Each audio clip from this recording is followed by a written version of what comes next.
Hey there, Pipers.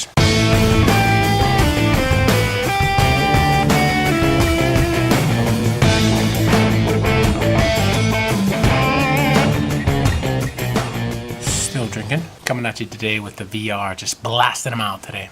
A little housekeeping. Smoking my beautiful Eric Gainey Canadian. Oh, the grain, son. Look at that bird's eye cacao. Anyway, this is a VR to Ben. I believe it's his 350 sub contest. Dude, he just took off like a shot. And Ben had asked that we give him our thoughts, or what do we think of when we think of England or the UK. But I'm going to stick with England because I don't really know too much about the UK, you know. I do know, not that I know anything about England. Boxer. So anyway, lost my train of thought.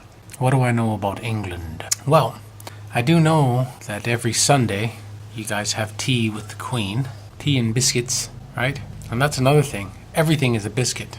I don't get it. I had sent somebody a package and it had cookies and chocolates and like chocolate covered wafers, and there's just so many things that was sent, but everything was a biscuit. How do you know?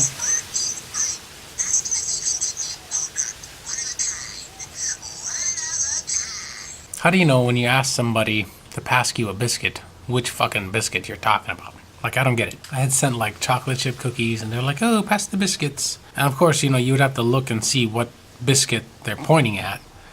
Or, you know, it's like, oh, the biscuits, and there was like, it was the chocolate covered macadamia nuts, and it's fucking chocolates, not a biscuit. It seems that everything there is biscuits, you know, like Kit Kats, biscuits, you know, candy bars, biscuits, I don't know. Confusing. Biscuits. It seemed that you guys had come out with the series Sherlock Holmes, the remake of Sir Arthur Conan Doyle's Super Sleuth, with Benedict Cumberbatch. It just cracked me up, that fucking name. I wonder if that's his real name. That's just... It's been a tough childhood. God damn it! Now, watching that show, I got to see a lot of cool shit about England. You guys got a huge fucking Ferris wheel for just, I guess, obviously no reason, just to have, you know, just like, I don't know, what can we build to, like, beautify our little city here? How about a giant Ferris wheel? We shall create this giant fucking wheel for no apparent reason. Too right, you. What a morning, cheerio, pip pip, good idea. I don't know what that was, but, you know, it is what it is. But yeah, tea. You guys got tea, like, coming out of everywhere. I think, like, that's what you guys actually use to breathe. It's not really like for you guys to drink or anything. I think you guys are like smoking it or something, because tea just seems to be everywhere. You know, tea time. Just, you know, oh, come in for a cup of tea. Give a cuppa. You know, it's just fucking tea. Everything is tea. It's pretty trippy. Hogwarts. You guys got witches and wizards flying around in England amongst all you muggles. Huh? That must be cool to go to fucking Diagon Alley, choose your fucking wand, you know? Wingardium Leviosa. Leviosa. That's gotta be pretty cool. Catch a train, you know? Be one of the lucky few. Meet Hagrid.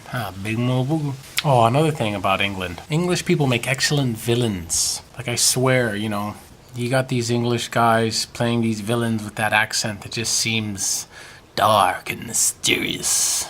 Kind of evil.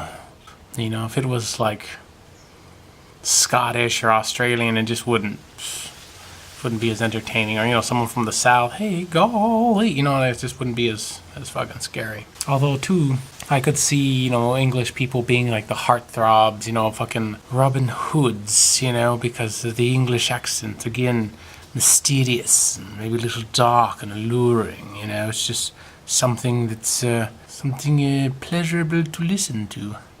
So yeah, they make you know, excellent villains, and they can actually make I guess sexier heroes than just a regular you know, regular American hero or villain. Let's see. Oh yeah, without you we wouldn't have America, which I thought was kind of interesting. When I was talking to a friend of mine in England, I was like, you know, so in your guys' history, do you know that, you know, the colonists came over from England and we were here, and then, you know, they were like, what? We gotta do what? We tired of your king or queen or whatever. And they're like, fuck yo, monarchy, son, and all of that. And, do you learn that in history, that the, Americans were actually British before they decided to say fuck off. And from what I understand, it's not a part of your guys' history. It's not part of your learnings. Why would you, teach your young that, yeah, we had a bit of a scuffle and we didn't win, of course, because now they're a separate, independent, united nation. But yeah, the whole fucking taxation without representation, Boston Tea Party, then Declaration of Independence, and that's just, that's how everything went. Also, you guys have the shittiest weather ever. I remember watching another movie where I learned all of my awesome facts, because movies are so fucking true, right? It was, I don't know, he went to go pick up this dude, and he was in Africa, and he's like, be sure to pack for an English summer. And then, of course, when they cut shot to England, it's just fucking pouring and shit, and it's just, I was like, dang. And then, talking to somebody, you guys don't have air conditioners there because it's fucking cold all the time, which is why you guys drink and smoke tea all the time. It's just a trip. Oh, and then Downton Abbey, something, I don't know. Downton Abbey, Benny Hill, Blackadder, thank you, Fry and Laurie, Hugh Laurie, and I forget what the other Fry guy, they're just fucking hilarious. There's another thing with the accents, it's already just funny sounding, and when you put a comedian with the English accent, telling jokes, slapstick, falling down, it's just so entertaining. Thank God, Benny Hill. Oh, and something a little bit more closer to home, Captain Cook. Huh? Captain Cook, yeah, he ends up coming over here, and he's like, whoa, they're like, whoa, it's the god of war, we'll praise him and give him whatever he needs, and then homeboy just comes back, and then we cook him and fucking eat him. Cook him and eat him. What you get for coming back? And, of course, the whole bringing pestilence and religion, you just see that as kind of the English missionaries, I guess. Teach them the way of God, along with our syphilis and gonorrhea and smallpox and all that other crap that just gets... What was up with that too? Like, nobody liked to bathe back then. I don't know if it was just, nobody, I forget what era it is. They got the fucking pitcher of water. They washed your hands and that's it. Because, it wasn't allowed to. That's what I think of when I think of England. It's just, the bowl, pitcher of water, washing your hands, and, just layers and layers of clothes on. The funny wigs. The hell is that all about? Why do people still use that? I've seen that in movies where they're sitting in court or whatever and they have the fake hair on. And it's obviously fake, it's not like try to hide it or anything. Oh, and cabs there.